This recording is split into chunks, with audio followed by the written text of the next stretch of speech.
On a rencontré Tanguy, notre épicier du bout du monde.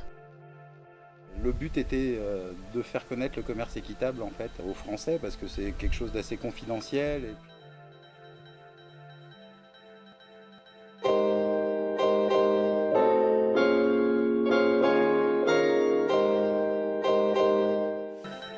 Moi je suis breton à la base, hein. Je suis né à Saint-Malo.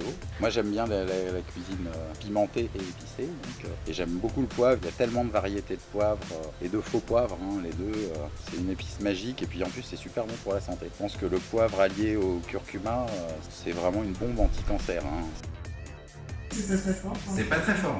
Non, par contre, un peu plus. Et souvent, justement, c'est l'inverse du poivre noir, où l'écorce est plus fort que l'intérieur. Moi je lutte pour un monde plus juste. Je trouve que le plus important dans ce qu'on appelle un commerce équitable, c'est que l'argent aille vraiment au producteur. C'est-à-dire que c'est lui qui fait 80% du travail, c'est lui qui se casse le dos dans son champ, qui est passionné par sa terre, qui ne la traite pas, qui fait bien les choses. Et ils sont fiers surtout de voir leurs produits consommés en France, qui est le pays de la gastronomie. Je rétribue vraiment bien mes producteurs, c'est-à-dire que j'achète bien au-dessus du prix du marché. Je les équipe en machine, je les visite tous les ans, je leur paye leur certification. Voilà, on marche main dans la main. Pour les épices, en général, il y a entre 10 et 12 intermédiaires, entre le producteur et le consommateur. Non seulement on dit que les épices sont chères, mais en plus l'argent ne va pas au producteur.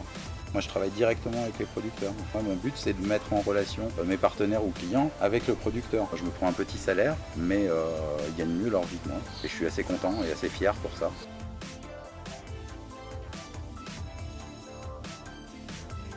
Donc après j'ai une quinzaine de producteurs pour le poivre, la cardamome, la vanille, qui sont situés entre l'Inde, le Cambodge, Zanzibar, Bali, Java, en France aussi. Et en plus j'ai des producteurs qui vont venir m'apporter des produits de saison, hein. C'est que dans les épices il y a des saisons aussi. Et puis il nous a fait sa recette de chai latte.